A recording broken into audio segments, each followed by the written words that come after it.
Kalau kita melihat dari sisi lain, em, nilai nilai rupiah ini justru malah melemah atau tidak berdaya di hadapan dolar Amerika Serikat. Kalau kita melihat pekan lalu, IHSG ini ditutup menguat atau berada di zona hijau begitu ya.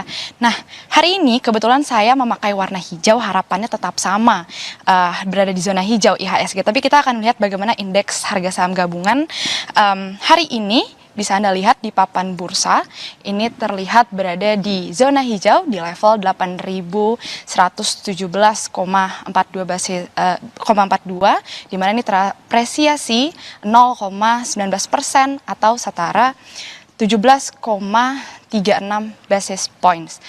Nah, memang artinya ini masih sama di pekan ini, IHSG masih berada di zona hijau, begitu, yang kalau kita melihat apa kira-kira sentimen yang mempengaruhi ini berada terus menguat di zona hijau, kalau melihat dari bagaimana pernyataan dari analis Infovesta Capital Advisory Arjun Ajwani ini menilai kemungkinan ini salah satu pengaruh dari paket stimulus ekonomi 8+4+5 yang dicanangkan Menteri Keuangan kemarin ini dianggap bisa mendorong prospek pertumbuhan ekonomi yang lebih optimistis sehingga ini mendongkrak kenaikan harga saham. Nah, tapi kalau kita melihat dari sisi lain, nilai rupiah ini justru malah melemah atau tidak berdaya di hadapan dolar Amerika Serikat, di mana kalau kita lihat di pekan lalu di tanggal 26 September 2025 ini nilai rupiah berada atau sebesar 16.775 rupiah per dolar Amerika Serikat. Nah, ini yang tentu menjadi pertanyaan begitu ya, di tengah IHSG yang menguat tapi rupiah kita malah melemah. Sedangkan kalau kita melihat juga dana asing yang masuk ke pasar saham melihat dari net foreign buy all market ini sebesar 582 miliar rupiah.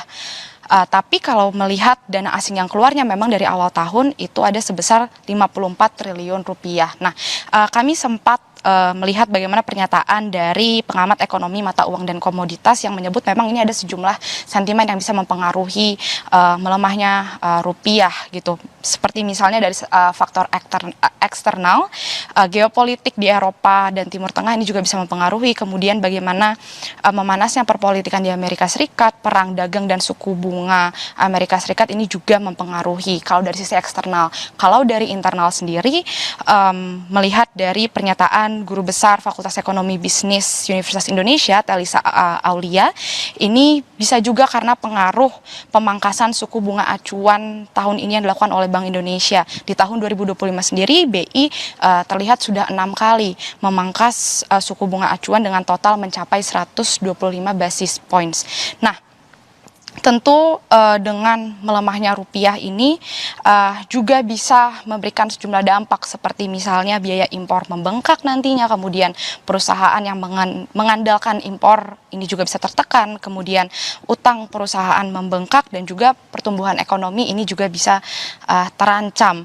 Tentu juga kalau tadi Anda juga sempat menyinggung bagaimana banyak intervensi yang dilakukan ini juga bisa mempengaruhi cadangan devisa kita. Kalau kita lihat bagaimana cadangan devisa kita di tahun 2025 ini kalau membandingkan dari bulan Juni hingga Agustus kemarin ini terlihat merosot begitu ya. Kalau di bulan Juni terlihat cadangan devisa sebesar 152,6 miliar US dollar, kemudian di Juli menurun lagi di 152 miliar US dollar, dan di bulan Agustus ini berada di angka 150,7 miliar US dollar. Nah, tentu sejumlah harapan ini kita taruh bagaimana nantinya kebijakan yang akan dilakukan oleh Menteri Keuangan Purbaya Yudi Sadewa dan juga bagaimana kebijakan dari BI sendiri, karena dari BI sendiri dari berdasarkan kondisi perekonomian global dan domestik ini dia menyampaikan perkembangan indikator stabilitas nilai rupiah, seperti misalnya pertama